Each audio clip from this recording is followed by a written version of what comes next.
অবাক হলো শৈলী। হাওয়ায় মিশে থাকা অদ্ভুত এক মিষ্টি গন্ধ শৈলীর মন ছুঁয়ে গেল। ঝিলিক স্পষ্ট, চোখ চিকচিক করে উঠল। যে মেয়েকে নিয়ে কখনো কেউ ভাবে না, সেই মেয়েকে নিয়ে নিশান ভেবেছে। স্তব্ধ হয়ে যাওয়া শৈলীর ঠোঁটের কোণায় অজান্তে হাসির রেখা ফুটে উঠল। মন ভরে উঠল প্রশান্তিতে। আবারও চোখ মেলে আশেপাশে তাকালো সে।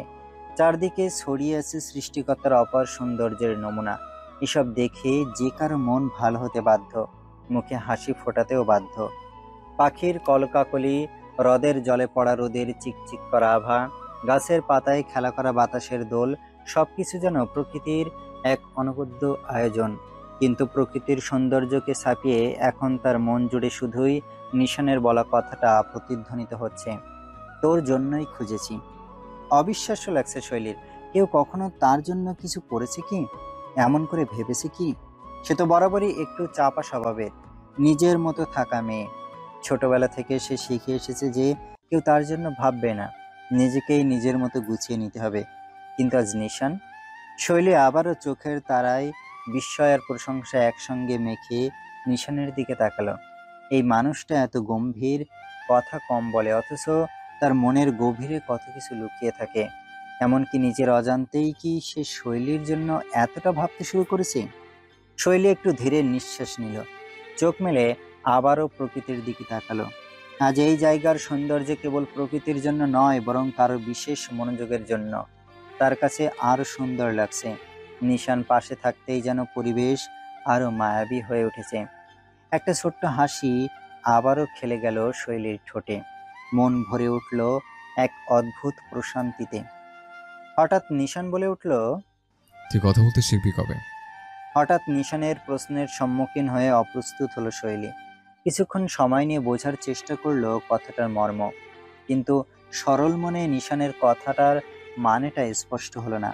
প্রতিবারের মতো এবার মিনমিন করে জানতে চাইলো। মানে? নিশান এবার দীর্ঘশ্বাস ফেলল। আশেপাশে এক নজর ঘুরিয়ে এনে শৈলীর দিকে তাকালো।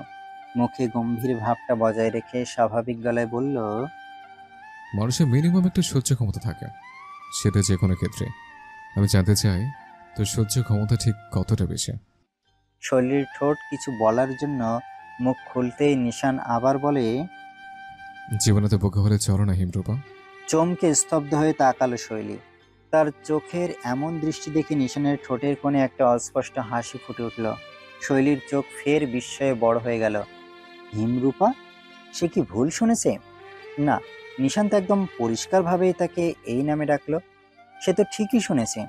শৈলীর মনে হলো কোনো এক শীতল হিমবিন্দু এসে তার বুকে ঠেকেছে, অথচ সেই শীতলতার ভেতরেও এক ধরনের অদ্ভুত উষ্ণতা লুকিয়ে আছে। নিশানের চোখে তাকাতেই সে বুঝতে পারলো লোকটা মজা করছে না, বরং সে এক ধরনের হতাশা মিশিয়ে কথাটা বলেছে, যেন সত্যি ভাবছে। শৈলী বড্ড বেশি বোকা। শৈলী গলাটাকে স্বাভাবিক করার চেষ্টা করলো। আপনি হঠাৎ এমন বলছেন কেন নিশান ভাই? নিশান একটু কাছে এগিয়ে এলো, চোখে সেই একই গম্ভীর দৃষ্টি, যেটা তার স্বাভাবিক অভ্যাসের মতো। তুই আসলে বোকা, অনেক বোকা। তোর মতো গাধা আমি দুটো দেখিনি। আচ্ছা, আমার একটা কথা বল, তুই কেন মায়ের উপর যুক্তিযুক্ত কথা বলতে পারিস না? অভদ্রতা দেখাতে চাস না, ইটস ওকে, কিন্তু ভদ্রতার সাথে যুক্তি নিয়ে কথা বলা তো যায়। যেটা সত্য সেটা কেন তুই জোর করে বলতে পারিস না বলতো? মানুষ তখনই দমে যায়, তখনই নীরব থাকে, যখন সে অপরাধ করে। কিন্তু তুই তো কোনো অপরাধ করিস নে। যখন তোর উপর অন্যায়গুলো হয়, তখন তুই কেন চুপ থাকিস? কেন অপেক্ষা করিস যে কেউ এসে তোকে বাঁচাবে? নাকি অন্যায় সহ্য করতে, অত্যাচারিত হতে ভাল লাগে তোর? নিশান একটানা বলেই যাচ্ছে, আর শৈলী তার দিকে স্থির দৃষ্টিতে তাকিয়ে আছে, যেন তার মস্তিষ্ক এখনো ঠিকমতো প্রক্রিয়া করতে পারছে না নিশানের কথাগুলো। নিশান বিরক্ত হয়ে বাজখাই গলায় আবার বলল, বল, চুপ করে থাকিস না। শৈলী এবার একটু গুছিয়ে নিজেকে সামলানোর চেষ্টা করলো। আপনি এভাবে বলছেন কেন? আমি তো... নিশান তার কথা শেষ করতে দিল না। তুই তো কি, তুই কি জানিস চুপ থাকা এক ধরনের অন্যায়? তুই কি জানিস অন্যায় সহ্য করতে করতে একসময় মানুষ নিজে নিজের শত্রু হয়েছে? শৈলী এবার গলা খাকারি দিয়ে বলল, নিশান ভাই, সব কিছুর সময় হয়, পরিস্থিতি হয়। নিশান হেসে উঠল, তিক্ত এক হাসি। অসাধারণ, তুই ওই সস্তা বলে আওড়াচ্ছিস। সময়ের অপেক্ষা করতে করতে মানুষ নিজের জীবনটি শেষ করে ফেলে, বুঝলি? সময় কখনো তোর জন্য বসে থাকবে না, তোকে সময়কে ধরে আনতে হবে। সবকিছু পরিস্থিতির উপর ছেড়ে দিলে একদিন দেখবি তোর জীবনের সিদ্ধান্ত অন্য কেউ নিয়ে যাচ্ছে, তখন কিছু করা থাকবে না, কিছু বলারও না। প্রমাণ তো কম দেখছিস না? শৈলী এবার সত্যি স্তব্ধ হয়ে গেল। নিশানের প্রতিটি শব্দ তার ভেতর কোথাও গিয়ে আঘাত করছে। কথাগুলো যে মিথ্যে নয়। এক মুহূর্তের জন্য শৈলীর মনে হলো যে নিশান তাকে আজ এত দূরে বাস্তবতা শেখানোর জন্য এনেছে। তোর কি মনে হয় না তোর জীবনটা তৈরি হওয়া উচিত? নিশানের কণ্ঠে এবার একটু নরম হলো। শৈলী দীর্ঘশ্বাস ফেলল। সবাই তো নিজের মতো জীবন কাটাতে পারে না নিশান ভাই। কিছু বাস্তবতা থাকে, কিছু সীমাবদ্ধতা থাকে। নিশান কপালে ভাঁজ ফেলে তাকালো। বাস্তবতা মানে কি অন্যের সঙ্গে আপোষ? জীবন তোকে কতবার কাঁদিয়েছে বল? কতবার চোখের পানি লুকিয়েছিস? কতবার কষ্ট চেপে মুখে হাসির মুখও শেখেছিস? এসব কি তোর জীবন চাওয়ার ফল, নাকি তোর অন্যায়ের বিরুদ্ধে না দাঁড়ানোর ফল? শৈলী এবার চোখ নামিয়ে নিল। নিশান তার দিকে কিছুক্ষণ তাকিয়ে থেকে দীর্ঘশ্বাস ফেলল। তোকে ভাবতে হবে শৈলী, না ভাবলে একদিন দেখবে নিজেকে চিনতে পারছিস না।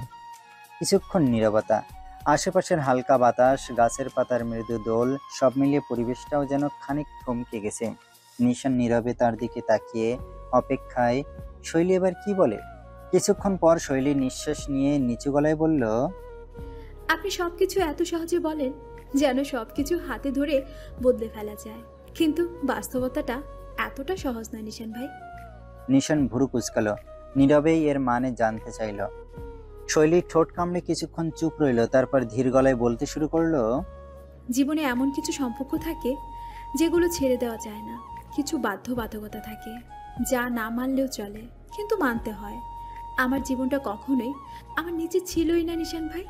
আপনি তো জানেনই, আমার ছোটবেলা থেকে শিখতে হয়েছে চুপ থাকা, শিখতে হয়েছে সবার কথা মতো চলতে। আমি কখনো চাইলে কি পারতাম না বদলে দিতে? পারতাম নিজের মতো করে কিছু গড়ে তুলতে। যদি পারতাম তাহলে কি আজ আমি এভাবে থাকতাম? তার কণ্ঠস্বরে ক্ষীণ হতাশার ছাপ স্পষ্ট হয়ে উঠল। চেষ্টা করেছিস? নিশান এবার একদম স্থির গলায় বলল। শৈলী এক মুহূর্ত তার দিকে তাকিয়ে থাকলো, তারপর ফিসফিস করে বলল, চেষ্টার আগে হেরে গেছি নিশান ভাই, কারণ আমি জানতাম শেষটা বদলাবে না। নিশান চোখ সরিয়ে নিল, কিছুক্ষণ চুপ করে থেকে বলল, শেষটা তোর হাতে না থাকলেও পথটা তো তোর হাতে ছিল শৈলী। তুই কখনো লড়াই করার চেষ্টা করিস না, কারণ তুই ভয় পেয়েছিস। ভয় ভয় না থাকলে কি মানুষ অপ্রয়োজনীয় যুদ্ধে নামে না? আমি জানি আমার কথা শোনার কেউ নেই। এই যে আপনি এখানে দাঁড়িয়ে দাঁড়িয়ে আমার কথাগুলো শুনছেন, একটু হলেও তো আমাকে আপনি গুরুত্ব দিচ্ছেন। মামুনিও আমাকে খুব ভালোবাসে, কিন্তু বাকিরা, তারা তো বাড়ির কাজের লোকের থেকেও নিচু চোখে দেখে আমায়। আমি জানি আমার অবস্থান বদলানোর সুযোগ নেই। তাহলে আমি শুধু শুধু লড়াই করে কি করতাম? শুধু নিজের ক্ষতি। নিশান এবার চোখ সরিয়ে সামনের সবুজ প্রকৃতির দিকে তাকালো। গাছের পাতার ফাঁক দিয়ে মিষ্টি রোদ মাটিতে পড়ছে, নরম বাতাস বইছে ধীর ছন্দে। কিছু দূরে পাহাড়ের পায়ে ছোট্ট ঝর্ণার স্রোত দেখা যাচ্ছে। প্রকৃতি এতটা সুন্দর, অথচ তার সামনে দাঁড়িয়ে থাকা মেয়ে এতটা দ্বিধাগ্রস্ত, এতটা শৃঙ্খলাবদ্ধ। দীর্ঘশ্বাস ফেলে নিশান বলল, তোর আসল সমস্যা কি জানিস? তুই নিজের দুর্বলতা গোলো নিজের পরাধীনতা বানিয়ে নিয়েছিস। অথচ দুর্বলতা সবারই থাকে, কিন্তু সেটা কাজে ওঠার জন্য তো মানুষ লড়াই করে। শৈলী এবার একদম নিশ্চুপ হয়ে গেল, তার গলা শুকিয়ে আসছিল। আজ এতদিন পর কেউ তাকে সত্যিটা শোনাচ্ছে, একদম নির্ভেজাল সত্য। নিশান কিছুক্ষণ নীরব রইল, চোখের দৃষ্টিতে একরকম তীক্ষ্ণতা, অথচ কোথাও যেন একটা গভীর প্রশ্রয় লুকিয়ে আছে, যেন কিছু বলার জন্য কথা সাজিয়ে নিচ্ছে। শৈলী কিছু বলবে কি বলবে না সেটা বুঝে ওঠার আগেই নিশান হঠাৎ বলে উঠল, তুই জানিস তোর জন্য কেন আমি এত কথা বলি? শৈলী কপাল কুঁচকালো, সেও তো জানতে চায়। কেন? নিশান একদম স্থির হয়ে বলল, কারণ তোকে দেখলে আমার রাগ হয়। শৈলী অবাক হয়ে তাকালো। নিশানের গম্ভীর মুখ দেখে মনে হলো না সে হালকা কিছু বলছে। রাগ হয় আমার উপর? নিশানের কণ্ঠ আরো দৃঢ় হলো। হ্যাঁ, রাগ হয়, ভীষণ রাগ হয়।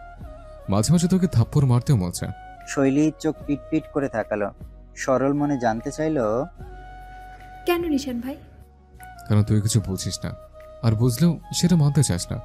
আমি কিছু বুঝতে চাইছি না বলেই কি আপনি এমনভাবে কথা বলছেন? নিশান একটু হেসে মাথা ঝাঁকালো। আসলে তুই বুঝিস, কিন্তু স্বীকার করিস না। শৈলী কিছুক্ষণ চুপ করে থাকলো। নিশানের কথা কেবল কথার কথা নয়, এর পেছনে অন্য কিছু লুকিয়ে আছে। কিন্তু সেটা কি?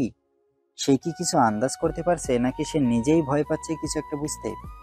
নিশান আবারও বলল, তুই নিজেকে বুঝতে চাস না, তুই নিজের কদর করতে চাস না। তুই এমন একটা মেয়ে যাকে দেখলে মনে হয় তুই হয়তো আকাশ ছুঁতে পারবে, অথচ তুই নিজেই নিজের ডানা ভেঙে বসে থাকিস। এটা কি সহ্য হয়? শৈলী নড়ে চড়ে দাঁড়ালো। নিশানের চোখের দৃষ্টি এতটাই গভীর যে তার ভেতরের গুছিয়ে রাখা অনুভূতিগুলো এক মুহূর্তে টলমল করে উঠল। নিশান এবার এক ধাপ এগিয়ে এলো। আমাকে একটা প্রশ্ন উত্তর দিতে পারবে? শৈলী মাথা তুলে ডানে ঘাড় এলিয়ে দিল। বলুন, পারলে উত্তর দিব। নিশান জিভ দিয়ে ঠোঁট ভিজিয়ে নিচের ঠোঁট কামড়ে কিছুক্ষণ ভাবলো। চোখ বন্ধ করে যেন ভেবে নিল আসলে কথাটা বলার সঠিক সময় এটা কিনা। শেষে মনের কাছে হেরে গিয়ে শৈলীর দিকে স্থির চোখে তাকিয়ে তৎক্ষণাৎ বলতে থাকলো, তুই নিশ্চয় জানিস আমি কখনো কারো বিষয়ে নাক গলাই না। কথা বলতে ইচ্ছে করে না আমার। পেটের মধ্যে মোমো ফাটালেও আমি 1 মিনিটে বেশি কথা বলতে পারি না। হয়তো তুই নিজেও মনে মনে আমাকে কঠিন হৃদয়ের মানুষ বলে দাবি করিস, আমিও তাই মানি এবং তাই জানি। আমি খুব ভালো করে জানি যে আমি কখনো অনুভূতি বুঝি না। অন্য কারো অনুভূতিতে দূরে থাক, আমি নিজের অনুভূতিটাই ভালো করে বুঝতে পারি না। আসলে খুব শক্ত মনের আমি। কিন্তু কিছুক্ষণ থামলো নিশান। উদ্গ্রীব হয়ে চেয়ে থাকা শৈলীর ডাগর আখি জোড়ার দিকে তির্যক দৃষ্টি ফেলে ভুরুকুচকে বলল, তাহলে তোর অনুভূতি আমি কিভাবে বুঝতে পারি? চোখের বিস্তৃতি বাড়ল শৈলীর। নিশান এখনো স্বাভাবিক, যেন সে একদম নিত্যদিনের কোনো সমস্যার কথা বলছে। নিশান চোখ ছোট করে আবারও কৌতূহল আগ্রহ নিয়ে বলল, আমি তোর অনুভূতিগুলো কিভাবে নিজে অনুভব করতে পারি বলতো? যেখানে আমি নিজে নিজে অনুভূতি বুঝতে পারি না, সেখানে আমি তোর কষ্টগুলো, তোর যন্ত্রণা, তোর আবেগগুলো কিভাবে বুঝে? শৈলী মন্ত্রমুগ্ধের মতো দুপাশে মাথা নাড়িয়ে নীরবে বোঝালো। আমি জানি না। নিশান কিছুক্ষণ চুপ করে রইল। তার ভেতরে অস্বস্তি এবং বিভ্রান্তির একটি আবর্ত সৃষ্টি হতে থাকলো। তার মুখে একটা গভীর ভাব ফুটে উঠল, যেন তার মনের মধ্যে কোনো কিছু ধীরে ধীরে খুলে যাচ্ছে, কিন্তু সে নিজেই পুরোপুরি বুঝতে পারছে না। তোর অনুভূতি আমি কিভাবে বুঝতে পারি? নিশান আবারও এই প্রশ্নটা শৈলীর দিকে ছুড়ে দিল, কিন্তু তার কথায় কোনো আক্রোশ ছিল না, বরং যেন শৈলীকে বোঝানোর চেষ্টা ছিল যে সে নিজেই বিভ্রান্ত। চোখে কোনো এক ধরনের কষ্ট এবং একাকিত্বের ছাপ। নিশান হালকা বিরক্তি ও সন্দেহের সুরে বলতে থাকলো, আমি জানি না। যতটুকু আমি অনুভব করি সেটা তো আমার নিজের একটা বিষয়। আমার কাছে সবকিছু কঠিন। মানুষের মনের গভীরে ঢোকা আমার জন্য একেবারে অসাধ্য। কিন্তু তুই যখন কাছে থাকিস কিছু একটা হয়, কিছু একটা অনুভব করে। তুই তুই কেন এরকম করছিস শৈলী? আমি কি আসলে কিছু অনুভব করছি? নিশানের মুখাবয়ব ভেসে ওঠার সংকোচ আর দ্বিধায় এক অদ্ভুত প্রভাব সৃষ্টি হলো। একদিকে সে নিজের অনুভূতিকে বুঝতে পারছিল না, অন্যদিকে শৈলীর কাছে নিজের অনুভূতি প্রকাশ করার জন্য বুকের ভেতর চাপ ছিল। একটা অদৃশ্য সেতু তৈরি হচ্ছিল, কিন্তু নিশান জানতো না সেটা ঠিক কোথায় যাবে বা কেমন হতে চলেছে। শৈলীর নীরবতা গভীর হতে দেখে নিশান শেষমেশ আবারও বলল, এটা আমার জন্য খুব কঠিন শৈলী। এরকম অনুভূতির সাথে আমি পরিচিত নই। তোর কাছ থেকে আমি এমন কিছু প্রত্যাশা করতে চাই যা আমি নিজেও বুঝি না। আমার মধ্যে মাঝে মধ্যে একটা নতুন অনুভূতি উকি দেয়, কিন্তু আমি জানি না সেটা কি। এর নাম জানি না, কারণটাও বুঝতে পারি না। শুধু নিজের অস্থিরতাটা বুঝতে পারি। শৈলী কোনো উত্তর দিল না, নীরবে নিভৃতে কি যেন চিন্তা করতে থাকলো। নিশান নিজেই বলে চলল, আমি তোকে অনুভব করি শৈলী, তুই বুঝিস না, কিন্তু আমি অনুভব করি। তোর নির্বাক দৃষ্টি, তোর চুপচাপ শ্বাস ফেলা, সব বুঝে। তোর কষ্টগুলো, তোর ভয়গুলো, তোর নিজের সঙ্গে নিজের যুদ্ধগুলো সবসময় অনুভব করি। কিন্তু কেন করতে তো চেষ্টা করিনি, চাইও নি। শৈলী থমকে রইল। তার চোখের সামনে যেন সবকিছু ধোঁয়াশার মতো হয়ে যাচ্ছে। নিশানের গম্ভীর কণ্ঠস্বর তার কানে ধাক্কা দিচ্ছে। আচ্ছা, ওসব বাদ দে। আমি যেমন তেমন ভাবেই একটা সমাধান বের করব। কিভাবে এই যন্ত্রণা থেকে মুক্তি পেতে হয় তোর চেষ্টা আমি করব, কিন্তু আমি চাই না তুই এমন থাক। আমি চাই তুই নিজের জন্য দাঁড়াস, নিজেকে ভালোবাসতে শেখিস, মানুষকে না পারিস নিজেকে তো বোঝাতে পারিস যে তুই কম না। আমি তোকে এর জন্য বলি শৈলী, কারণ আমি জানি তোর ভেতরে যে আলো আছে সেটা নেভে গেলে আমারও সহ্য হবে না। নিশান থেমে গেল। শৈলী চোখের পলক ফেলল না, বুকের ভেতর ধুকপুকানি বাড়ছে। নিশানের কথাগুলো তার মনে এতটা গভীরে গিয়ে লাগছে যে সে ঠিক বুঝতে পারছে না এটা রাগ, অভিমান নাকি অন্য কিছু। তার ঠোঁট কাঁপলো, কিন্তু কোনো শব্দ বের হলো না। নিশান শৈলীর চোখে চোখ রেখে মৃদু গলায় বলল, একদিন তুমি নিজেকে আমার চোখ দিয়ে দেখবে হিমরূপা, সেদিন বুঝবে আমি কেন এতবার তোমাকে জাগাতে চেয়েছি। শৈলী এবার হঠাৎ করে ঠোঁটের কোণে হাসির সূক্ষ্ম রেখা টানলো। এরপর নিশানকে উদ্দেশ্য করে বলল, আপনাকে একটা কথা বলবো নিশান ভাই। নিশান নীরবে অনুমতি দিলে শৈলী নির্বাক প্রকৃতির দিকে চোখ রেখে প্রশান্তির শ্বাস ফেলে বলে, আমি আপনাকে খুব বিশ্বাস করি, এতটাই বিশ্বাস করি যে আপনি যদি কখনো আমায় একটা ভয়ানক মহাসমুদ্রের ঝাঁপ দিতে বলেন, আমি নির্দ্বিধায় সেখানে ঝাঁপ দেব। একটা কারণও জিজ্ঞাসা করব না ওখানে পড়ে গেলে আমি বাঁচব কি না, কারণ আমি জানি যা হবে আমার ভালোর জন্যই হবে। আমি আপনাকে খুব বিশ্বাস করি নিশান ভাই, নিজের থেকেও বেশি। নিশান অনুভূতি শূন্য অভিব্যক্তি নিয়ে দাঁড়িয়ে নিষ্ঠুর দানবের মতো প্রশ্ন করে বসল, এত বিশ্বাস করিস কেন আমায়? হাসল শৈলী, অমায়িক সেই হাসি, বিষাদ যেথায় স্পষ্ট, চোখে হালকা আর্দ্রতা ঝিলমিল করতে লাগলো, যেন কোনো গভীর অনুভূতি নীরবে কাঁপছে। জানি না, তবে শৈলী কথা বলতে বলতে কিছুটা থামলো। তার চোখে যেন এক অদৃশ্য বেদনা, যা তাকে শান্তভাবে কিন্তু গভীরভাবে অনুভব করতে বাধ্য করেছে। তার ঠোঁটের কোণে এক মৃদু হাসি, কিন্তু সেই হাসি যেন খুবই বিষাদময়। সে নিশানের দিকে তাকিয়ে কিছুটা ভ্যাবাচাকা হয়ে বলল, আপনি হয়তো মনে করেন আমি খুব সরল, খুব বোকা, কিন্তু আমি জানি না কেন যখনই আপনার কাছে থাকি কোনো অজানা শক্তি আমাকে এখানে টানে। আপনি কেন এমন, কেন এত কঠিন আমি জানি না, তবে সত্যি বলছি আপনার কাছ থেকে আমি এমন কিছু অনুভব করি যেটা অন্য কোথাও কখনো পাইনি। আপনার মধ্যে এমন কিছু আছে নিশান ভাই যা আমাকে খুব ভরসা দেয়। শৈলী একটু যেন লুকিয়ে রাখার চেষ্টা করলো তার মনের অস্থিরতা। নিশানের চোখের দিকে স্থির দৃষ্টি রেখে সে বলে যেতে থাকলো, আপনি হয়তো শুনলে হাসবেন, কিন্তু এটা সত্যি যে যখন বাড়িতে বড় মা আমায় বকে তখন আমি আপনার কথা স্মরণ করি। অন্যরা নিজেদের বাবা মাকে স্মরণ করে, আর অনাথ এই আমি ভাবতে থাকি আপনি কখন আসবেন। আপনি আসলেই তো কেউ আমায় আর কিচ্ছু বলতে পারবে না। যখনই আপনার মামাতো বোন সীমা বাড়িতে এসে আমায় অত্যাচার করে, সেই সময়টা তো আমি আপনার কথা স্মরণ করি। তখনও ভেবে নেই আপনি কখন আসবেন। আপনাকে এতটাই বিশ্বাস করি যে কখনো কোনো বিপদে পড়লেই আপনার কথা মনে পড়ে। কি করব বলুন, আপনিই তো আমার মাথায় তুলেছেন, আপনি তো আশকারে দিয়েছেন। আপনিও যদি বড় মার মতো আমার সাথে এমন আচরণ করতেন তাহলে তো আমি মোটেই আপনার দিকে চোখ তুলে তাকাতাম না। তবে এটা সত্যি, আপনি ও মামুনি যদি আমায় পর ভেবে নিতেন তাহলে আমি আর বেঁচে থাকতে পারতাম না, কবেই মরে যেতাম। নিশান শৈলীর কথাগুলো এক এক করে শুনছে। এমন কথা শুনে সে বাকি প্রেমিকদের মতো তৎক্ষণাৎ শৈলীর ঠোঁটে হাত রেখে অস্থির হয়ে বলল না, এমন কথা বলো না, নিজের মৃত্যুর কথা বলো না প্রিয়তমা, আমি সহ্য করতে পারি না।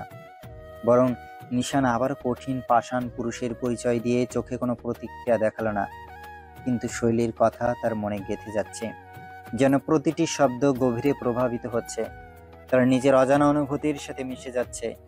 শৈলী একটা ঢোক গিলে বলল, আপনি আমাকে এমনভাবে চিনেছেন যে আমি এখন নিজেও জানি না আমি কে। হয়তো আপনি আমার অজানা দিকগুলো দেখেছেন, আর তাই আমি আপনার মধ্যে এমন এক বিশ্বাস খুঁজে পেয়েছি যা কখনো কারো মধ্যে ছিল না। শৈলীর কথা শেষ হতে না হতেই নিশান অল্প সময়ের জন্য নির্বাক হয়ে রইল। শৈলী বলেই চলেছে যেন তার মুখ থেকে কথা বেরিয়ে আসা খুব জরুরি, কিন্তু নিশান সে এক মুহূর্তের জন্য কোনো প্রতিক্রিয়া দেখাচ্ছে না। শৈলী অনুভব করতে পারল তার কথা যেমন নিশানের কানে পৌঁছাচ্ছে, তেমনি নিশান যেন তার হৃদয়ে এক অদৃশ্য অনুভূতি রোপণ করে দিচ্ছে। নিশানের মুখে কোনো ভাব নেই, কিন্তু তার চোখগুলো যেন গভীর কষ্ট এবং অনিশ্চিত ভাবনা দিয়ে পূর্ণ হয়ে গেছে। নিশান কিছুক্ষণ নীরব থেকে তার চোখে কিছুটা অভ্যস্ত দৃষ্টি এনে ঠোঁটের কোণে তিক্ত হাসি ফুটিয়ে বলল, তোর এই বিশ্বাস? তুই জানিস না তোর বিশ্বাস কতটা ভয়ঙ্কর হতে পারে? তুই বিশ্বাস করিস, কিন্তু আমি কি কখনো জানবো তোর সে গভীর অনুভূতি যদি কখনো ভুল প্রমাণিত হয়? শৈলী অস্থির হয়ে নিশানের দিকে তাকালো। তার কষ্ট, তার হতাশা সবকিছু যেন মুখ দিয়ে বেরিয়ে আসছিল, কিন্তু নিশান তার কোনো কথা মনে রাখছিল না। তার কঠিন বাহুতে কষ্টের গুঞ্জন আছে, তবে সেই কষ্ট কিভাবে সহ্য করতে হবে সেটা বুঝতে পারছিল না। নিশান আবারও তিক্ততার সাথে বলল, মানুষের প্রতি এত বিশ্বাস ভালো নয় হিমরূপা। শৈলী মাথা নামিয়ে খানিক মলিন হেসে বলে, অন্য মানুষ আর আপনি এক নন নিশান ভাই। নিশান কিছুক্ষণ চুপ করে শৈলীর দিকে তাকিয়ে থাকলো। তারপর হঠাৎ করে একপাশে এগিয়ে গেল। শৈলী অবাক হয়ে দেখলো সে কাছের একটা ছোট পাহাড়ি ঢালের দিকে হাঁটছে। সেখানে নরম সবুজ ঘাসের মাঝে ফুটে আছে অপূর্ব কিছু নীলচে বেগুনি ফুল। শৈলী তাকিয়ে দেখলো নিশান একটা নীল কণিকা ফুল তুলছে। চমৎকার গভীর নীল রঙের ছোট্ট ফুল, যেন আকাশের কোনো এক অংশ ছিঁড়ে এনে মাটিতে বসিয়ে দেওয়া হয়েছে। নিশান খুব যত্ন করে ফুলটা হাতে নিল, তারপর ধীর পায়ে ফিরে এসে শৈলীর সামনে দাঁড়ালো। শৈলী অবাক হয়ে বলল, ফুলটা কেন ছিলেন নিশান ভাই? নিশান এক পলক তার দিকে তাকালো, তারপর শান্ত গলায় দুষ্টুমি করে বলল, হিমরূপার চুলে গুজে দেওয়ার জন্য। শৈলী হতবাক হয়ে রইল।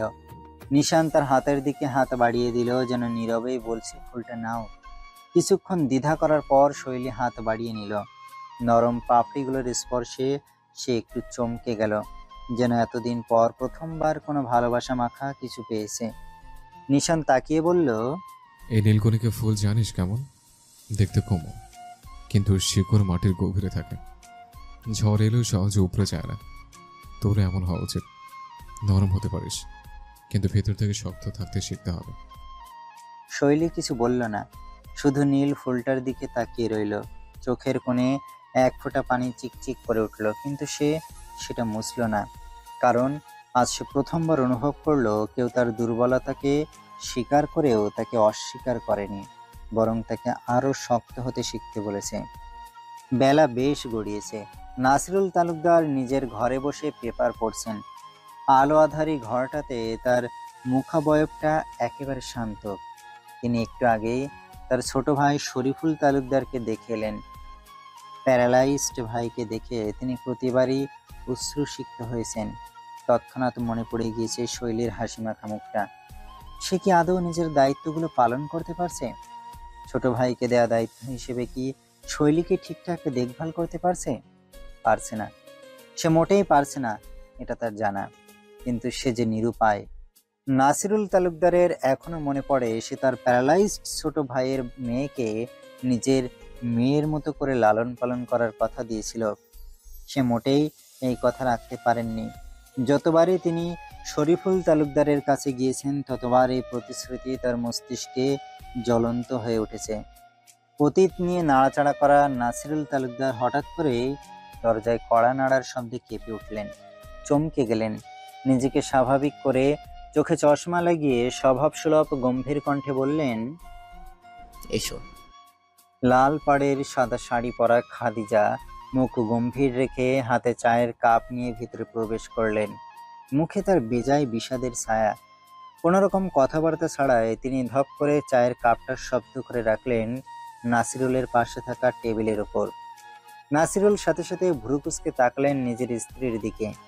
খানিক তীক্ষ্ণ কণ্ঠে বললেন, সমস্যা কি তোমার? বাজখাই গলায় খেপে উঠলেন খাদিজা।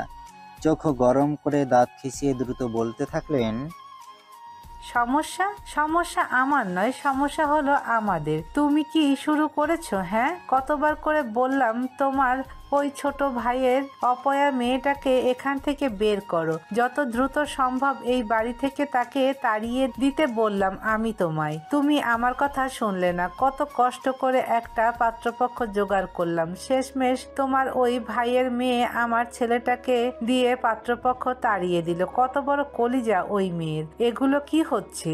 আমি এগুলো কেন সহ্য করব?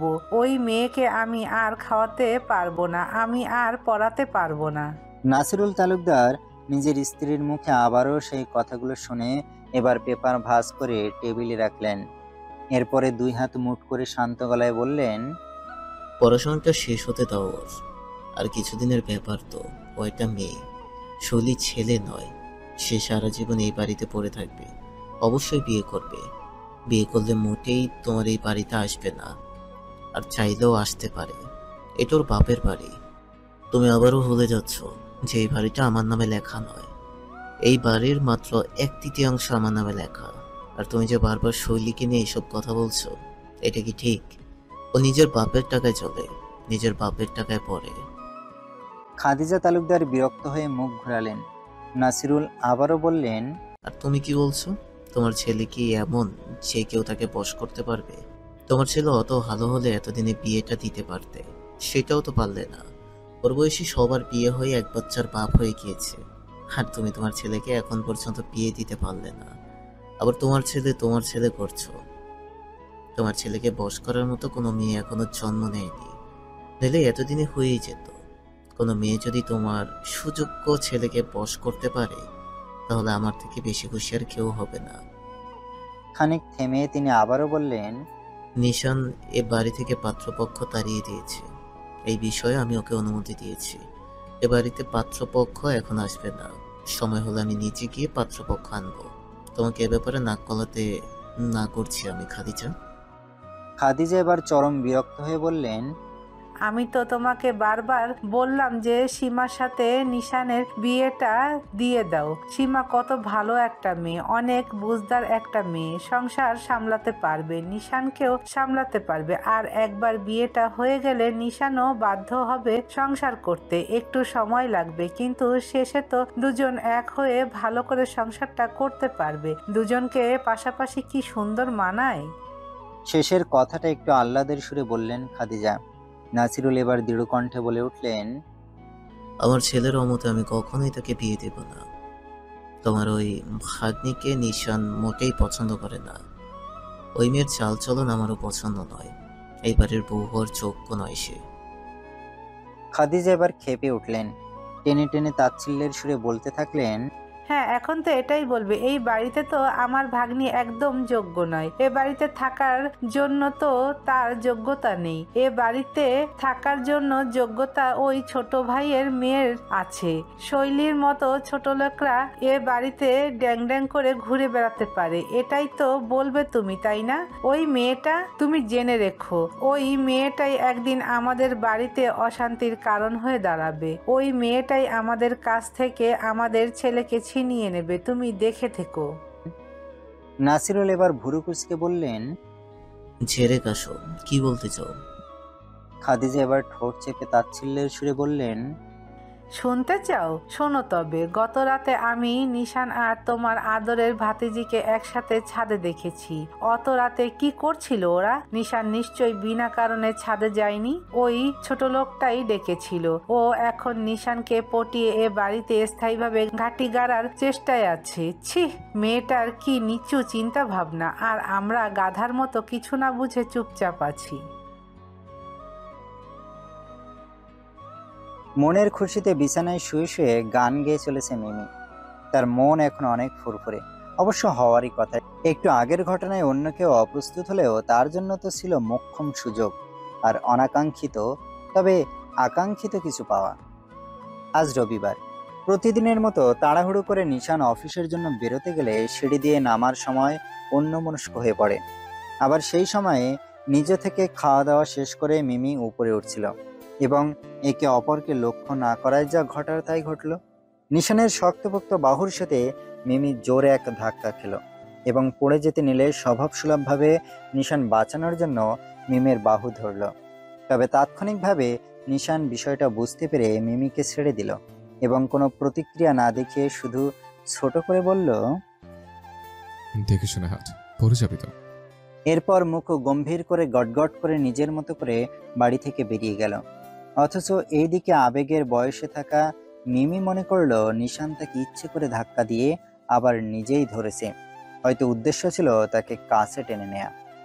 নিজের মতো করে ভেবে মিমি খুশিতে আবেগে আপ্লুত হয়ে দৌড়ে নিজের ঘরে গিয়ে ঠাস করে দরজা বন্ধ করে দেয়। দরজার সাথে পিঠ থেকে ঠেস দিয়ে জোরে জোরে হাঁপাতে থাকে এবং বড় বড় করে শ্বাস নেয়। মুখে হাসি স্পষ্ট, খুশিতে কলিজাটা যেন বের হয়ে আসতে চাইছে। বুকের ওপর হাত রেখে জোরে জোরে শ্বাস টানে মিমি।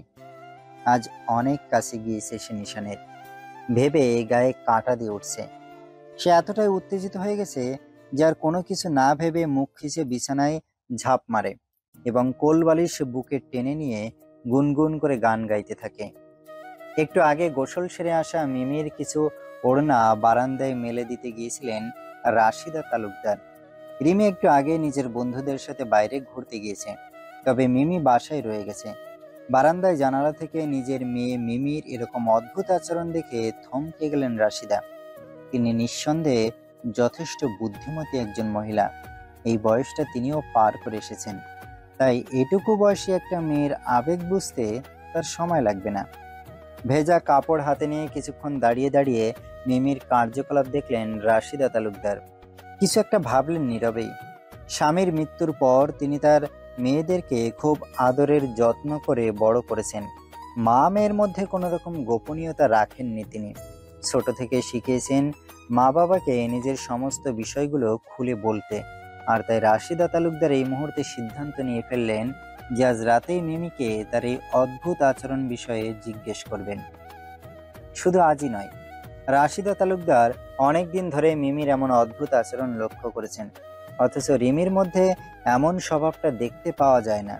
এমন অদ্ভুত স্বভাব কেন হতে পারে সেটা তিনি আন্দাজ করতে পারছেন, কিন্তু নিশ্চিত হওয়ার জন্য খোলামেলা কথা বলতে হবে মিমির সাথে। বারান্দার ভেজা চুলগুলো চারপাশে ছড়িয়ে দেয়া চেয়ারে চাঁদের পাহাড় নিয়ে বসে আছে শৈলী। গতরাতেই সে নিশিপদ্ম উপন্যাসটা শেষ করেছে আর আজ চাঁদের পাহাড় শেষ করার সিদ্ধান্ত নিয়েছে। তাই গোসল ছেড়ে দ্রুত বারান্দায় বই হাতে নিয়ে বসে পড়েছে। একটু আগে নিজের বাবা শরীফুলকেও দেখে এলো সে। এভাবে নিজের বাবাকে অচল হয়ে পড়ে থাকতে দেখাটা যে কতটা কষ্টকর সেটা সে খুব ভালো করেই জানে। মাঝে মাঝে নিষ্ঠুর মনটা বলে, বাবা যদি আর কখনো নিজ পায়ে দাঁড়াতে না পারে তাহলে এভাবে কষ্ট সহ্য করে পৃথিবীতে মায় আটকে থাকার দরকার নেই। অথচ মুহূর্তের মধ্যেই সন্তানের পিতার প্রতি ভালোবাসার টানে নিজেকে ধিক্কার জানায় শৈলী। এমন জঘন্য চিন্তাকে দূরে ফেলে মনে মনে আবারও ভেবে নেয় থাকুক, এভাবেই থাকুক।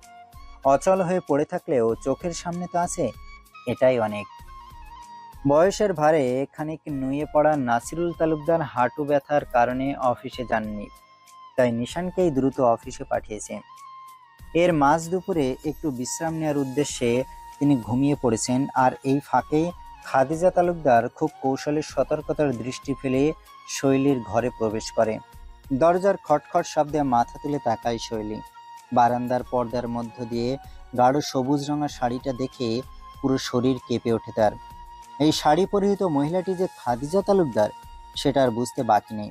খাদিজা ভেতরে ঢুকেই ঘরের চারপাশে তাকিয়ে শৈলীকে খুঁজলে শৈলী দ্রুত বইয়ের ভেতরে বুটমার্ক ঢুকিয়ে বারান্দা থেকে ঘরে আসে। একটা শুকনো ঢোক গিলে হাত কসলাতে কসলাতে শৈলী মাথা নিচু করে রাখে। দুপুরে খাওয়ার পর নিজ দায়িত্বে নিজের সহ বাড়ির সবার প্লেট ধুয়ে ডাইনিং টেবিলটা গুছিয়ে ঘরে এসেছে শৈলী। তাই এই সময় খাদিজা তালুকদারের তার ঘরে আগমনটা খুব একটা সুবিধার বলে মনে হয় না। এটা একেবারে অনাকাঙ্ক্ষিত, কারণ শৈলী তো সব কাজ করেই এসেছে। তবুও নিজের দুর্বল মনটাকে বোঝাতে পারল না সে। হয়তো কোনো ভুল হয়েছে, এইভাবে মাথা নিচু করে দাঁড়িয়ে মিনমিন করে বলল, কিছু বলবে বড় মা? খাদিজা আশেপাশে তাকিয়ে শৈলীর ঘরের অবস্থা পর্যবেক্ষণ করলো। মেয়েটা নিঃসন্দেহে খুব গোছালো। তিনি কখনোই শৈলীর ঘর অগোছালো পাননি। ভেবেছিলেন আজ ঘরে এসে একটু ঘরের কাজের জন্য খোঁটা দেবেন, কিন্তু ঘরের অবস্থা বেশ সুন্দর হওয়ায় তিনি কিছু বললেন না। অজুহাত ভুলে গিয়ে কোনো রকম ভনিতা না করেই সরাসরি জিজ্ঞেস করলেন, সেদিন রাতে নিশানের সাথে কি করছিলি ছাদে? চকিত দৃষ্টিতে খাদিজার দিকে তাকালো শৈলী। কচলাতে থাকা হাত দুটো স্থির হয়ে রইল, চোখে বিস্ময় একদম স্পষ্ট। খাদিজা যে সেই রাতে তাদেরকে দেখে ফেলবে এটা স্বপ্নেও কল্পনা করেনি শৈলী, তাই একদম বাকরুদ্ধ হয়ে গেল মুহূর্তেই। শৈলীর নীরবতায় খাদিজা এক কদম এগিয়ে আবারও ঠান্ডা কণ্ঠে শুধালেন, এই মেয়ে কথা বল, সেই রাতে ছাদে কি করছিলি? শৈলীর বুকটা নিমিষেই আবারও ধক করে উঠল। মনে হলো পুরো শরীরের রক্ত যেন জমে গেছে। নিশানের সাথে সেই রাতের ঘটনাটা বড়মা দেখে ফেলেছেন, তাহলে এখন কি হবে? বুকের ভেতরটা এক অজানা আতঙ্কে কুঁকড়ে উঠল তার। শৈলী অসহায়ভাবে খাদিজা তালুকদারের চোখের দিকে তাকিয়ে দেখল, সেখানে সন্ধ্যের ধারালো ছুরি খেলা করছে। গলা শুকিয়ে এলো শৈলীর। নিজেকে সামলে ঠোঁটের কিনারায় জিভ বুলিয়ে কোনোভাবে বলল, আমি মানে আমরা শুধু খাদিজা তাচ্ছিল্যের হাসি দিলেন। শুধু কি গল্প করছিলি নাকি নিশানকে ফাঁদে ফেলার নতুন কৌশল করছিলি? শৈলীর মুখ ফ্যাকাশে হয়ে গেল। খাদিজার এই কথা তার হৃদয়ে চাবুকের মতো আঘাত হানল। নিশান তার কাছে কতটা সম্মানের, শ্রদ্ধার, ভরসার জায়গা সেটা কেউ বোঝে না, কিন্তু বড়মার চোখে সে যেন শুধুই এক চতুর মেয়ে যে কোনোভাবে নিশানকে কাছে পেতে চাইছে। শৈলী দ্রুত মাথা নেড়ে ফিসফিস করে বলল, না বড়মা, ভুল ভাবছো। আমি কিচ্ছু করিনি। নিশান ভাই তো ওই আমার পড়াশোনা নিয়ে। ও মা, তাই? পড়াশোনা ছাদে রাত বিরেতে একা একা পড়াশোনা নিয়ে আলাপ হয়, তাই না? কেন, দিনে কি তুই মরে যাস? আমি তোর চালাকি বুঝি না ভেবেছিস? শৈলী কেঁপে উঠল। সে জানতো বড়মাকে বোঝানো অসম্ভব, তবু সে আবার বলল, বড়মা প্লিজ বিশ্বাস করো, আমি কিচ্ছু করিনি। নিশান ভাই আমাকে নিয়ে কখনোই। খাদিজা এবার একটু রাগত স্বরে বললেন, থাম, তুই নামটা মুখেও আনবি না। তোর মতো একটা পরের মেয়ে আমার ছেলের নাম মুখে আনবে না। আমি কিছুতেই নিশানকে তোর গুটি বানাতে দেব না, বুঝলি? শৈলী এবার চোখ বন্ধ করলো। বুকের ভেতরে একটা শূন্যতা ছড়িয়ে গেল। তার নিজের বাড়ি নেই, নিজের বাবা অসহায় হয়ে বিছানায় পড়ে আছে, আর এই বাড়িতে সে শুধু একজন বোঝা। নিশানই একমাত্র যাকে সে একটু ভরসা করতে পারে, কিন্তু খাদিজার চোখে সে যেন কেবল একটা ভয়ঙ্কর ভুল। শৈলী এবার বুঝলো কেন আজ খাদিজা তার রুমে এসেছে। শৈলী চোখ খুলে শান্ত গলায় বলল, তুমি ভুল ভাবছো বড়মা। সেই রাতে তো শুধু কথাই বলেছিলাম। নিশান ভাই মোটেও। এই চুপ কর। আমি জানি নিশানকে। আমার ছেলের যে এত খারাপ রুচি নেই তা আমি জানি, তবে তোর মতো ছোট লোকের ওপর তো বিশ্বাস নেই। বলা তো যায় না, হয়তো চুপি চুপি প্ল্যান করেছিস এই বাড়িতে পার্মানেন্টলি ঘাঁটি গাড়ার। আর এই বাড়িতে স্থায়ীভাবে ঘাঁটি গাড়তে তো একটা মাত্রই রাস্তা খোলা আছে, সেটা হচ্ছে এ বাড়িতে মেয়ে হয়ে না থেকে বউ হয়ে থাকা। আর সেই হিসেবে নিশানই তো তোর জন্য একমাত্র গুটি, তাই না? আমার নিশানকে যে তুই নিজের স্বার্থে ব্যবহার করবি না, এটার কি গ্যারান্টি আছে? শৈলী স্তব্ধ হয়ে গেল। খাদিজা তালুকদারের প্রতিটি শব্দ তীক্ষ্ণ বর্ষার মতো তার হৃদয়ে বিঁধতে লাগলো। নিশানকে সে পরিবারের সবচেয়ে আপনজন ভাবে, যার প্রতি তার গভীর শ্রদ্ধা। সেই নিশানকে নিয়ে খাদিজা এমন কথা বলছেন, আর তার নিজের সম্পর্কে সে নিশানকে মনের এক কোণে জায়গা দিলেও তো কখনো তাকে নিয়ে এমন নোংরা কিছু ভাবেনি। নিশানকে ব্যবহার করার মতো জঘন্য চিন্তা মাথাতেও আসেনি তার। শৈলীর গলায় দলা পাকিয়ে আসতে চাইল, কিন্তু সে শক্ত থাকলো। চোখের পানি আটকানোর আপ্রাণ চেষ্টা করলো। মাথা নিচু করে ঠোঁট কামড়ে ধরে নিজেকে সামলে নিয়ে শান্ত স্বরে বলল, তুমি আমার সম্পর্কে যা ইচ্ছে ভাবতে পারো বড়মা, কিন্তু আমি জানি আমি কারোর জন্য বোঝা হতে চাই না, কারো জীবনে জোর করে জায়গা নিতে চাই না। খাদিজা ভুরুকুচকে তাকালেন, যেন শৈলীর উত্তর তার প্রত্যাশার বাইরে গেছে। শৈলী এবার চোখ তুলে বড়মার দিকে তাকালো। চোখ দুটো লালচে হয়ে গেছে, কিন্তু স্বরে স্পষ্ট দৃঢ়তা। আমি পার্মানেন্ট এ বাড়িতে থাকতে চাই না বড়মা, বরং দিন গুনছি কবে এখান থেকে বের হয়ে নিজের একটা জায়গা তৈরি করতে পারবো। খুব চেষ্টা করছি, কেঁদে কেটে আল্লাহর কাছে দোয়া করছি যেন কোনো একটা ভার্সিটিতে আমার চান্স হয়ে যায়, যেন নিজে একটু উপার্জন করার মতো ক্ষমতা অর্জন করতে পারি। এখন শুধু বাবার জন্য এখানে থাকছি, কারণ বাবাকে ফেলে কোথাও যেতে পারবো না। ওনার চিকিৎসার খরচ দেওয়ার মতো তো টাকা আমার নেই। আর নিশান ভাই, উনি তো আমার অভিভাবক। বড় মা, আমি যখন নিঃস্ব হয়ে গিয়েছি, যখন এই পৃথিবীতে সমাজের কাছে অনাথ উপাধিটা পেয়েছি, তখন তো অভিভাবক হিসেবে তোমরাই আমার সব। তোমরাই তো আমার অভিভাবক। নিশান ভাই, মামুনি, রিমি, মিমি, তুমি, বড় আব্বু, তোমরা ছাড়া তো আমার কেউ নেই। বড় মা, নিশান ভাইকেও আমি তোমাদের মতোই সম্মান করি, শ্রদ্ধা করি। সে আমার অভিভাবক। তুমি ওনাকে আমার সঙ্গে টেনে এনে এভাবে অপমান করবে, সেটা ভাবিনি বড় মা। খাদিজার মুখের অভিব্যক্তি মুহূর্তের জন্য শক্ত হয়ে গেল, তবে তিনি এত সহজে হার মানার মানুষ নন। মুখ বাঁকিয়ে তাচ্ছিল্যের হাসি দিয়ে বললেন, তুই যদি সত্যি এখানে থাকতে না চাইতি তাহলে এতদিনে চলেই যেতি। তোকে বিয়ে দিতে চেয়েছিলাম। বিয়ের পর কি পড়াশোনা করা যেত না? বিয়ের পর এ বাড়িতে এসে মাঝে মাঝে তোর বাবাকে দেখে যেতে পারতি না? পারতি তো, কিন্তু যাওয়া হয়নি, তাই না? নিশানের ছায়ায় আরাম পেয়ে গেছিস বলেই যাওয়ার কথা ভাবিস না। শৈলীর সমস্ত ধৈর্য চূর্ণ হয়ে গেল। এবার সত্যি সে চোখের পানি আটকাতে পারল না, কিন্তু স্বরটা তখনও শান্ত, শুধু একটু কাঁপা কাঁপা। এই বাড়িতে আমি নিশান ভাইয়ের জন্য থাকছি না, আমি আমার বাবার জন্য থাকছি বড় মা। উনি যদি সুস্থ হয়ে ওঠেন, আমি এক মুহূর্ত এখানে থাকবো না। আপনাকে কথা দিলাম। তুমি আমায় ভুল বুঝো না, বিশ্বাস করো, আমি কখনোই নিশান ভাইকে ব্যবহার করিনি। উনি ব্যবহার করে ছুড়ে দেওয়ার মতো মূল্যহীন মানুষ নন, বরং উনি হয়তো কারো বেঁচে থাকার একমাত্র আশ্রয়। শৈলীর গলাটা কেঁপে উঠল, কিন্তু সে শক্ত থাকলো। চোখের জল আটকানো অসম্ভব হয়ে পড়লেও কণ্ঠে একটা দৃঢ়তা ছিল। সে আজ পর্যন্ত কোনো অভিযোগ করেনি, কখনো নিজেকে বোঝা বলে মনে হতে দেয়নি, কিন্তু আজ বড়মার কথাগুলো তার হৃদয়ে এত গভীর ক্ষত তৈরি করলো যে আর চুপ থাকা সম্ভব হয়নি। খাদিজা ভুরুকুচকে তাকালেন। শৈলীর এই শান্ত অথচ দৃঢ় প্রতিবাদ যেন তাকে খানিকটা হতবাক করে দিল। তবে তিনি নিজেকে সামলে নিয়ে তীব্র কণ্ঠে বললেন, এত ন্যাকা কান্না আমাকে দেখাতে হবে না। আমি তোকে ভালো করেই চিনি। তোর কথায় আমি একটুও বিশ্বাস করি না। নিশানও তোকে মাথায় তুলেছে, সে তো আমার কথাও শোনে না এখন। শৈলীর গলা এবার সত্যি আটকে এলো। নিশান কি সত্যি বড়মার কথা শোনে না? সে কি বড়মার চোখে অন্যরকম হয়ে উঠেছে? সেটা কি তার জন্য? নিশান যদি কখনো জানতে পারতো বড়মা তাকে এইভাবে দোষারোপ করছেন, তাহলে সে কি করত? শৈলী গভীর শ্বাস নিল, চোখের পানি মুছে ধীরে বলল, আমি যা বলার ছিল বলে দিয়েছি বড় মা। তুমি যদি আমাকে ভুল বোঝো তাহলে কিচ্ছু বলার নেই, শুধু এইটুকু বলবো, নিশান ভাই আমার শ্রদ্ধার জায়গা, সেটা কখনো বদলাবে না। স্বরে কোনো অনুনয় ছিল না, কোনো অভিযোগও ছিল না, শুধু একরকম মৃদু ক্লান্তি ছিল।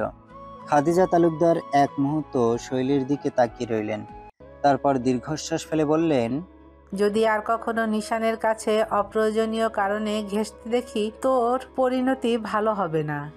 তারপর দরজার দিকে এক পা বাড়িয়ে দাঁড়িয়ে বললেন, নিশানের কাছ থেকে দূরে থাকবি, এটা তোর জন্য আমার শেষ সতর্কবার্তা। যদি আর একবার দেখি তোদের মধ্যে কোনো অযাচিত কিছু হচ্ছে, তাহলে তোর এই বাড়িতে থাকার অধিকারও থাকবে না, মনে রাখিস। কিছুক্ষণ থেমে পেছনে না ঘুরেই আবারও বললেন, আজ থেকে নিশানকে ভাইয়া বলে ডাকবি, ওর নাম যেন মুখে না আসে। ভাইয়া বলবি, শুধু ভাইয়া। বলেই শক্ত পায়ে দরজা ঠেলে বাইরে চলে গেলেন খাদিজা। শৈলী অনেকক্ষণ চুপচাপ দাঁড়িয়ে থাকলো, কেবল দরজার দিকে তাকিয়ে। বুকের ভেতরটা দম চাপা লাগছে, প্রচন্ড ভারী একটা অনুভূতি জমাট বাঁধছে। একবার শৈলীর মনে হলো নিশানকে সব বলে দেবে, কিন্তু তারপরই ভাবলো, কেন বলবে? নিশান তো তার পাশে থাকার শপথ নেয়নি। সে যদি সত্যি কিছু বোঝে তাহলে নিজে থেকে একদিন বুঝবে। শৈলী ধীরে ধীরে চেয়ারে গিয়ে বসলো। বুকের ভেতরটা প্রচন্ড ভারী লাগছে, চোখের কোণায় অজান্তে জল জমে উঠেছে, কিন্তু সে সেটা মুছল না। কেবল নিচের ঠোঁট কামড়ে শক্ত করে নিজের হাতটা মুঠো করে ধরল, বইটা হাতে নিল, কিন্তু চোখের সামনে শব্দগুলো কেবল অস্পষ্ট হয়ে উঠল। গভীর শূন্যতায় ডুবে গেল সে। এই বাড়ি, এই পরিবার, এই সম্পর্কগুলো কি কোনোদিন সত্যি তার হবে, নাকি সে শুধু এক বোঝা হয়েই থাকবে চিরকাল? কিছুই বলার নেই তার, কিছুই করার নেই, শুধু নিঃশব্দে চোখ বন্ধ করে ভাবতে থাকলো। নিশান কি কখনো জানতে পারবে তাকে নিয়ে শৈলী কতটা লড়াই করে যাচ্ছে? হয়তো একদিন নিশান জানতে পারবে, কিন্তু সেদিন আসার আগেই শৈলীর যুদ্ধটা শেষ হয়ে যাবে কিনা সেটা সে নিজেও জানে না। তালুকদার গ্রুপের বিশাল কর্পোরেট বিল্ডিং রাজধানীর প্রায় কেন্দ্রস্থলে অবস্থিত। বহুতল এই ভবনের গ্লাসের জানালাগুলোতে সূর্যের আলো পড়ে চকচক করে। ভেতরে ঢুকতেই করিডোর জুড়ে কর্পোরেট পরিবেশের ছাপ স্পষ্ট। সবকিছু সুবিন্যস্ত, নিখুঁত ও আধুনিক।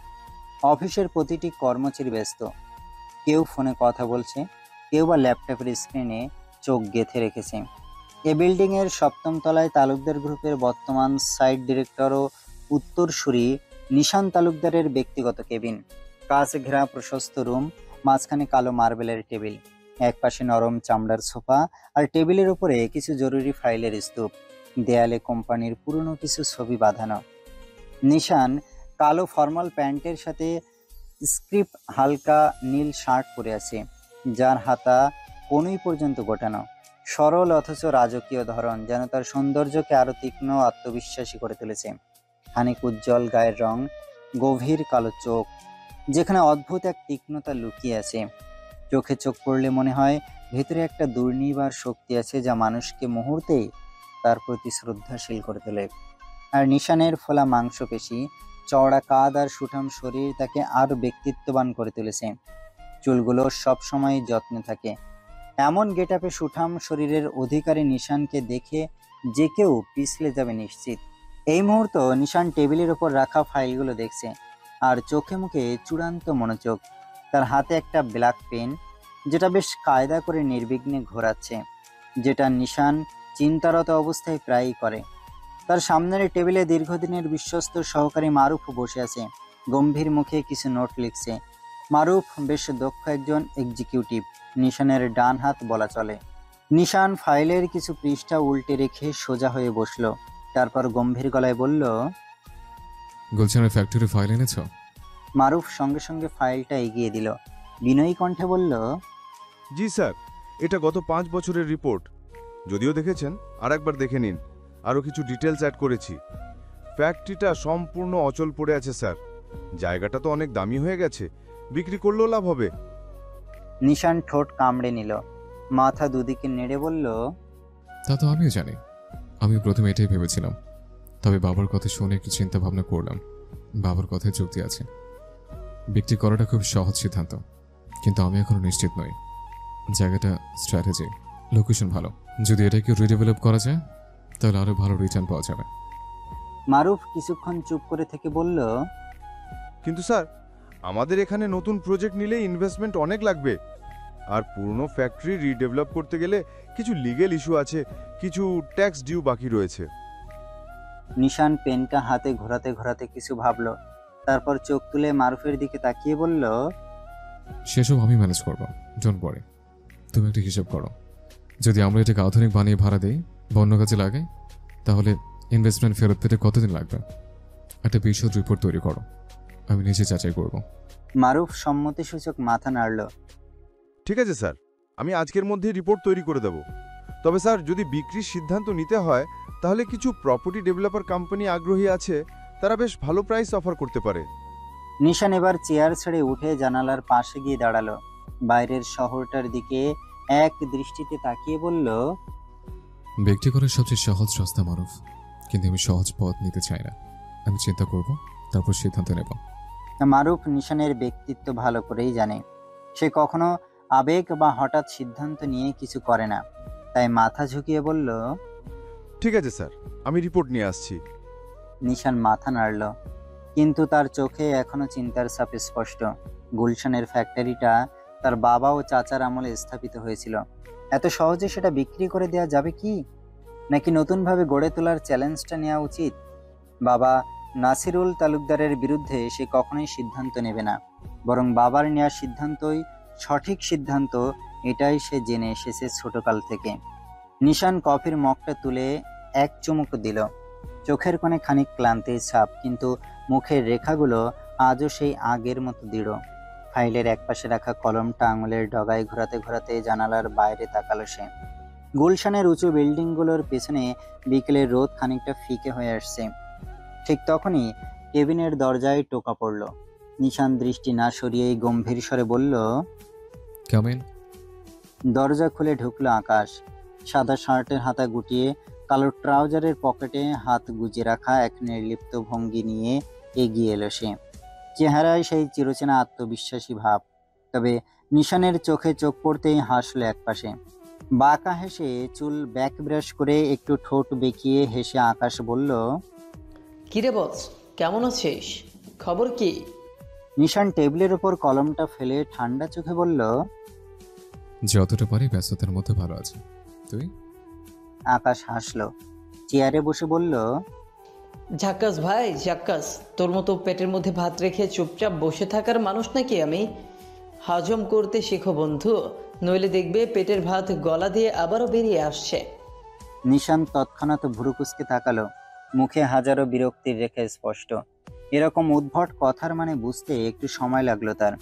নিশানের এমন কঠিন অভিব্যক্তি দেখে আকাশ ম্লান চোখে তাকিয়ে বলল, দোস্ত, এখন তোকে দেখে মনে হচ্ছে আমি তোর অফিসের বস আর তুই আমার এমপ্লয়ি।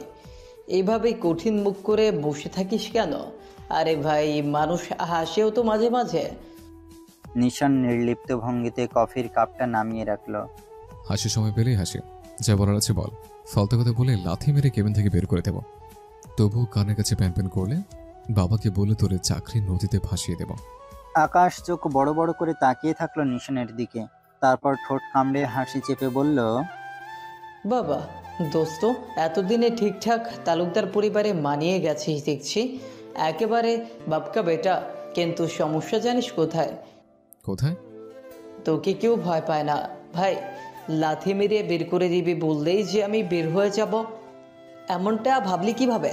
আর বাবাকে বলে চাকরি খেয়ে দিবি? তোর বাবার চেয়েও আমি বেশি প্রয়োজনীয় এখানে।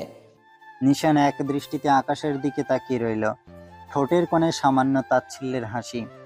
তুই নিজেকে অতিরিক্ত গুরুত্বপূর্ণ ভাবছিস কেন? কারণ আমি আকাশ আর তুই নিশান।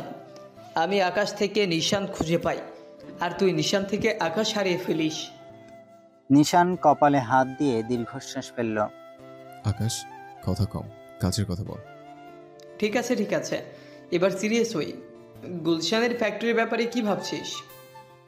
নিশান এক দৃষ্টিতে তাকিয়ে থাকলো, তারপর টেবিলের উপরে থাকা একটা ফাইল ঠেলে দিল আকাশের দিকে।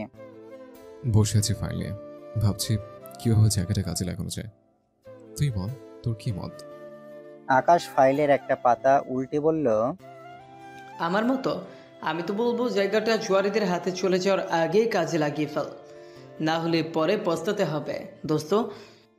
নিশান কিছু একটা ভেবে বলল, জায়গাটা ভালো, কিন্তু ফ্যাক্টরিটা বছরের পর বছর ধরে পড়ে আছে। এখন কি পরিকল্পনা? আকাশ ফাইলের পাতা উল্টালো। এইটা তোকে বলার জন্যই এসেছে।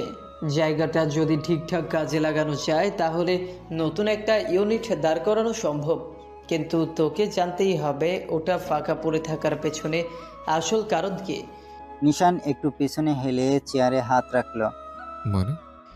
মানে জায়গাটা নিয়ে সামান্য ঝামেলা আছে। কয়েকজন প্রভাবশালী লোকের চোখ আছে ওই জমির ওপর। তুই যদি কাজে লাগাতে চাস তাহলে তোকে সরাসরি মাঠে নামতে হবে, আর ঝামেলা বাঁধতে পারে। নিশান ঠোঁট চেপে ভাবলো কিছুক্ষণ, তারপর ঠান্ডা গলায় বলল, ঝামেলা থাকুক, এই অফিসটা চালানোর দায়িত্ব আমার উপর, আর আমি চাই না আমাদের কোনো সম্পত্তি অপব্যবহৃত পড়ে থাকুক। কাজ শুরু কর, দেখছি কি করা যায়। আকাশ একপাশে তাকিয়ে খানিকক্ষণ চুপ করে রইল, তারপর মাথা নেড়ে বলল, ঠিক আছে, দেখি কি করা যায়, তবে সাবধানে থাকিস। কিছু লোকের নজর এখন থেকেই তোর দিকে। নিশান আকাশের এমন কথা শুনে অনেক গুরুতর ভঙ্গিতে বলে উঠল, কি বলতে চাইছিস তুই? বেচারা নিশান, সে ভেবেছিল আকাশ সত্যি কোনো কাজের কথা বলবে, হয়তো কোনো প্রতিপক্ষ শত্রু তাদের দিকে নজর রাখছে, অথচ নিশানকে আহাম্মক বানিয়ে আকাশ নির্লিপ্ত ভঙ্গিতে চোখ মুখে বিষাদ এনে বলে উঠল, আরে অনেক লোকের নজর তোর দিকে, আর প্রথম নজরটা তো তোর বাড়ি থেকেই শুরু, আবার অফিসে হিয়াও নজর দিচ্ছে। কি একটা বাজে অবস্থা। তোকে দেখে মাঝে মাঝে মায়া হয় জানিস দোস্ত। বাড়িতেই কারো নজর সামলাতে পারিস না, আবার অফিসে এসে আরেকজন নজর দেয়। বলা তো যায় না কখন কার নজর লেগে যায়। মাঝে মাঝে ইচ্ছে করে তোর কপালে একটা বড় চাঁদের মতো টিপ দিয়ে দিই। নিশান এবার সত্যি বিরক্ত হয়ে গেল। আকাশের মুখের দিকে ঠান্ডা দৃষ্টিতে তাকিয়ে বলল, জুতা চিনিস? হ্যাঁ চিনি তো, চিনব না কেন? শোন তবে। আকাশ একটুও না থেমে নাটকীয় ভঙ্গিতে হাত নেড়ে বলতে লাগলো, জুতা হলো এমন একখান ভয়ানক বস্তু যেটা আমাদের জন্য অতি গুরুত্বপূর্ণ। এটার অস্তিত্ব ছাড়া সভ্যতা টিকতে পারতো না, মানুষ পথে হাঁটতে পারতো না, সবাই যেতে পারতো না, কাউকে খেদিয়ে মারতেও পারতো না। আর সবচেয়ে গুরুত্বপূর্ণ ব্যাপার কি জানিস? জুতা হলো মানবজাতির অন্যতম শক্তিশালী প্রতিরক্ষা ব্যবস্থা। নিশানের কফির কাপে ঠোঁট রেখে ভুরুকুচকে তাকাতে আকাশ আবার বলল, একটু ভেবে দেখ বন্ধু, যদি হুট করে রাস্তায় কেউ তোর দিকে এগিয়ে আসে, তোর কিছু না থাকলেও পায়ের নিচে একটা অস্ত্র থাকবেই, জুতা। অনায়াসে হাতে তুলে নিয়ে প্রতিপক্ষের উদ্দেশ্যে ছুঁড়ে মারতে পারবি। আবার দেখ, কত ঐতিহাসিক ঘটনার সাক্ষী এই জুতা। রাষ্ট্রনায়কদের দিকে জুতা ছোড়ার ঘটনা থেকে শুরু করে প্রেমে ব্যর্থ পাত্রদের পিঠে জুতার দাগ বসানো, সব কিছুতেই এর ভূমিকা অনস্বীকার্য। গলায় কফি আটকে গেল নিশানের। কোনো মতে নিজেকে সামলে আবারও ভ্যাবাচাকা খেয়ে তাকালো আকাশের দিকে। আকাশ বলল, নিশান কয়েক সেকেন্ড এক দৃষ্টিতে আকাশের দিকে তাকিয়ে রইল। বেঁচে থাকার কোনো ইচ্ছে নেই তার। হতভম্ব হয়ে কিছুক্ষণ আকাশের দিকে তাকিয়ে থেকে নিশান আস্তে করে কফির কাপটা নামিয়ে রেখে দাঁত খিচিয়ে বলল, তোর কি মাদারবোর্ডের সমস্যা আছে? মাথার কোন তারটা ছিঁড়েছে? এটা দেখো তো আমায়। আকাশ নির্লিপ্ত ভঙ্গিতে নিশানের দিকে তাকিয়ে রইল। তারপর গম্ভীর মুখে বলল, মাদারবোর্ড ভাই, আমি তো হাই কোয়ালিটি ব্র্যান্ডের প্রোডাক্ট। আমার মাদারবোর্ড তো একেবারে ইন্টেল কোরাই নির্ভর। তবে হ্যাঁ, মাঝে মাঝে প্রসেসরের উপর চাপ পড়ে গেলে হালকা হ্যাং করে, কিন্তু সেটা তো প্রাকৃতিক ব্যাপার, বুঝলি? নিশান চোখ বন্ধ করে ধৈর্য ধরে কিছুক্ষণ শ্বাস নিল। তারপর ঠান্ডা গলায় বলল, তোর হ্যাং হওয়া বন্ধ করতে গেলে একটা কাজ করতে হবে। আকাশ আগ্রহ নিয়ে তাকিয়ে বলল, কি কাজ? একটা ঠান্ডা নোংরা পানির বড় বালতি এনে মাথার উপর ঠেলে দেবে। প্রোডাক্ট হাই কোয়ালিটি হলে সমস্যা ঠিক হয়ে যাওয়ার কথা। ওয়াও ভাই, জোস আইডিয়া। এই তো চাই। অবশেষে তোর মুখে একটা কাজের কথা শুনলাম। এবার বুঝলাম তুইও আস্তে আস্তে মানুষের কাতারে আসছিস। নিশান কপালে হাত দিয়ে চোখ বন্ধ করলো। এই ছেলে একদিন নিশ্চিতভাবে তাকে পাগল করে দেবে। তুই কি সত্যি অফিসে কাজ করতে আসিস, নাকি শুধু ফালতু কথা বলতে? দোস্ত, কাজ তো করি, তবে বিনোদনও দরকার। জীবনটা শুধু সিরিয়াস হলে চলে? নিশান কফির কাপ হাতে নিয়ে ঠোঁটের কাছে তুলল, তারপর আবার নামিয়ে রাখলো। আকাশকে এভাবে এড়িয়ে যাওয়া সম্ভব না, সেটা সে জানে। তাই গভীর দৃষ্টিতে তাকিয়ে বলল, ঠিক করে বল, তুই হিয়ার কোন কথা বললি? হিয়া কি করেছে? আকাশ শয়তানি হাসি দিয়ে বলল, হিয়া ও তো তেমন কিছু করেনি, তবে ওর চোখ দুটো যা করছে তা সত্যিই দেখার মতো। মেয়েটা তোর চোখ দিয়ে গিলে খায় দোস্ত, এমনভাবে তাকায় যেন জন্মেও বেড়া দেখে নাই। অবশ্য তাকায় থাকারই কথা। তোরে দোষ, শালা পায়জামা পাঞ্জাবি পরে মুরব্বির মতো অফিসে না এসে তুই নায়কের মতো অফিসে এসে বসে আছিস। পুরো অফিস জানে মেয়েটা তোকে পছন্দ করে, শুধু তুই জানিস না বল, বা জানতে চাস না? নিশান একদম নির্লিপ্ত ভঙ্গিতে বলল, ওসব ভাবার সময় আমার নেই। তোর বাড়িটাকে নিয়েও ভাবার সময় নেই, বাইরের এটাকে নিয়েও ভাবার সময় নেই। তাহলে ভাববি কাকে নিয়ে ভাই? আদৌ কখনো সময় থাকবে? ভবিষ্যতে থাকবে। ছোট করে ইঙ্গিতটা দিয়েই নিশান চোখ বন্ধ করে দীর্ঘশ্বাস ফেলল। আকাশ তার কথা একটু থমকে গেল। নিশানের চোখের মধ্যে যে স্থিরতা ছিল তা তার মনের গভীরে শীতল শূন্যতা তৈরি করেছে। নিশান আবার কফির কাপ হাতে তুলে নিল। এক ঝলক আকাশের দিকে তাকিয়ে বলল, সবকিছু সময় মতোই হবে। যতক্ষণ আমি চাই না, কোনো কিছু ঘটবে না। আকাশ হাসলো, তবে তার হাসি এবার একটু চাপা। সে জানতো নিশান কখনোই সহজে তার মন খুলে কিছু বলবে না, তবে সে একবার চেষ্টা করে দেখতে চাইল। তবে তুই কি জানিস নিশান, কোনো কিছু না ভাবলে বা সময় না দিলেই সব কিছু ঠিক হয়ে যায় না। জীবন নিজেই কখনো কখনো পরিকল্পনা সাজিয়ে দেয়। নিশান 1 মিনিট চুপচাপ রইল, তারপর ঠান্ডা গলায় বলল, জীবন যদি পরিকল্পনা সাজাতে পারে, তবে আমি তার পরিকল্পনায় কি করতে পারি? তোর প্রশ্নে যে উত্তরের সত্যি একটা গভীরতা রয়েছে সেটা তো আমি জানি। তোর নিজের পথ খুঁজে নেওয়ার সময় তো আসবে। নিশান কোনো উত্তর দিল না। কিন্তু তার মধ্যে অদ্ভুত একটা স্থিরতা ছিল, যেন একদিন সবকিছু বুঝে নেবার জন্য সে প্রস্তুত। আকাশ, ফালতু হতে কমে এখন কাজে কথায়। গোলছানা ফ্যাক্টরি নিয়ে কি করব সেটা নিয়ে ভাব। ঠিক আছে বস, চল কাজ শুরু করি। শৈলী চুপচাপ জানালার পাশে বসে আছে। বাইরে মেঘলা আকাশ, গাছের পাতা নিস্তব্ধ হয়ে আছে, বাতাসের কোনো সাড়া নেই, ঠিক যেন তার মনের মতোই ভারী, নীরব। তাই ছোট্ট ঘরটাকে হঠাৎ করে আগের চেয়ে বেশি সংকীর্ণ লাগছে, যেন দেয়ালগুলো ধীরে ধীরে তার দিকে এগিয়ে আসছে, তাকে আরো অসহায় করে তুলছে। বুকের ভেতর এক অদ্ভুত শূন্যতা, একটা অপমানের কষ্ট যেটা ভাষায় প্রকাশ করা যায় না।